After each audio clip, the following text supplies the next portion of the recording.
Job chapter 14. Man that is born of a woman is of few days and full of trouble. He cometh forth like a flower and is cut down. He fleeth also as a shadow and continueth not. And dost thou open thine eyes upon such an one, and bringest me into judgment with thee? Who can bring a clean thing out of an unclean? Not one. Seeing his days are determined, the number of his months are with thee. Thou hast appointed his bounds that he cannot pass. Turn from him that he may rest, till he shall accomplish as an hireling his day. For there is hope of a tree, if it be cut down, that it will sprout again, and that the tender branch thereof will not cease. Though the root thereof wax old in the earth, and the stalk thereof die in the ground, yet through the scent of water it will bud, and bring forth boughs like a plant. But man dieth, and wasteth away.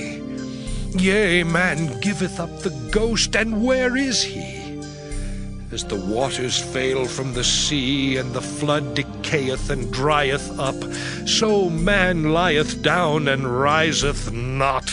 Till the heavens be no more, they shall not awake, nor be raised out of their sleep. Oh, that thou wouldest hide me in the grave, that thou wouldest keep me secret until thy wrath be past, that thou wouldest appoint me a set time and remember me. If a man die, shall he live again? All the days of my appointed time will I wait till my change come. Thou shalt call, and I will answer thee. Thou wilt have a desire to the work of thine hands. For now thou numberest my steps. Dost thou not watch over my sin? My transgression is sealed up in a bag, and thou sewest up mine iniquity. And surely the mountain falling cometh to naught, and the rock is removed out of his place. The waters wear the stones. Thou washest away the things which grow out of the dust of the earth, and thou destroyest the hope of man. Thou prevailest forever against him, and he passeth. Thou changest his countenance, and sendest him away. His sons come to honor, and he knoweth it not, and they are brought low, but he perceiveth it not of them. But his flesh upon him shall have pain, and his soul within him shall mourn. Job chapter 15. Then answered Eliphaz the Temanite, and said, Should a wise man utter vain knowledge, and fill his belly with the east wind? Should he reason with unprofitable talk, or with speeches wherewith he can do no good? Yea, thou castest off fear, and restrainest prayer before God. For thy mouth uttereth thine iniquity, and thou choosest the tongue of the crafty. Thine own mouth condemneth thee, and not I. Yea, thine own lips testify against thee. Art thou the first man that was born, or wast thou made before the hills? Hast thou heard the secret of God, and dost thou restrain wisdom to thyself? What knowest thou that we know not? What understandest thou which is not in us? With us are both the gray-headed and very aged men, much elder than thy father. Are the consolations of God small with thee? Is there any secret thing with thee? Why doth thine heart carry thee away? And what do thy eyes wink at, that thou turnest thy spirit against God, and lettest such words go out of thy mouth? What is man, that he should be clean, and he which is born of a woman, that he should be righteous? Behold, he putteth no trust in his saints, yea, the heavens are not clean in his sight.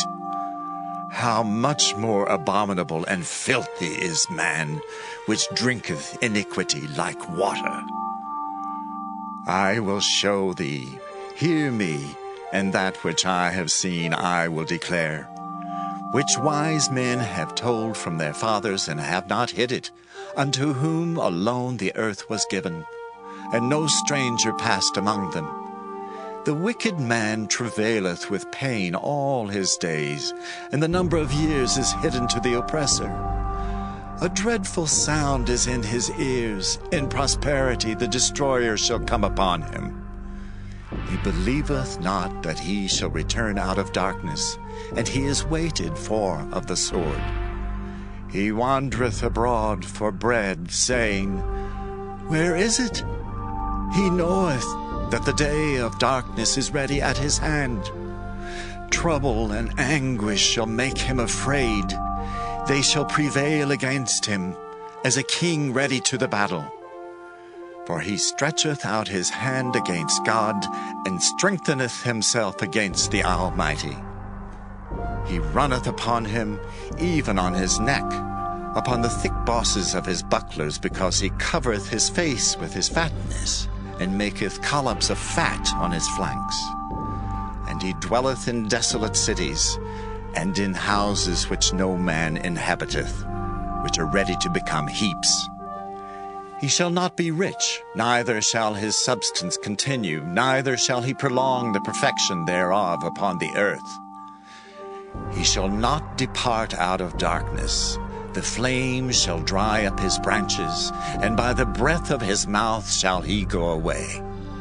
Let not him that is deceived trust in vanity, for vanity shall be his recompense. It shall be accomplished before his time, and his branch shall not be green.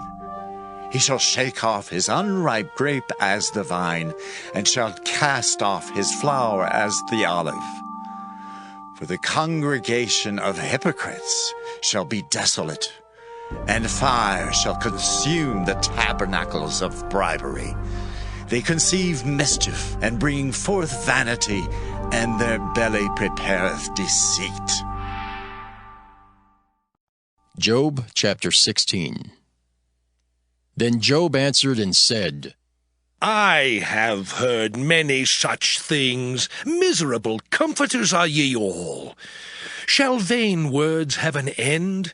Or what emboldeneth thee that thou answerest?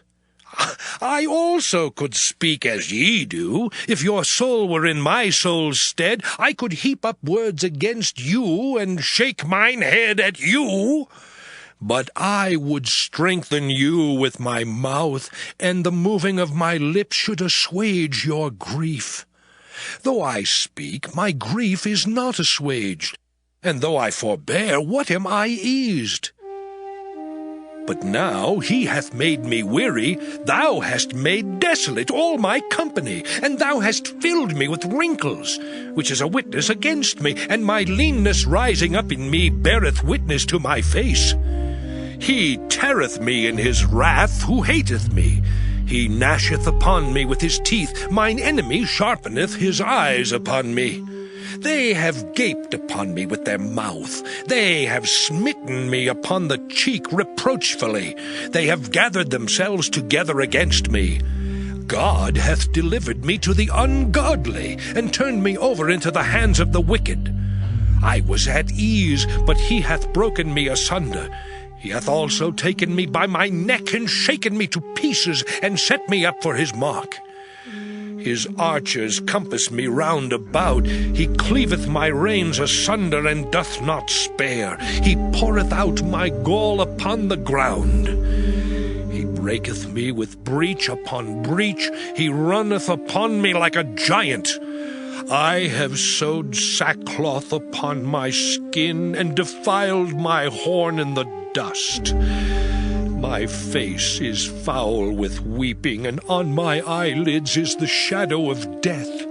Not for any injustice in mine hands, also my prayer is pure. O earth, cover not thou my blood, and let my cry have no place. Also now, behold, my witness is in heaven, and my record is on high. My friends scorn me, but mine eye poureth out tears unto God. Oh, that one might plead for a man with God, as a man pleadeth for his neighbor. When a few years are come, then I shall go the way whence I shall not return.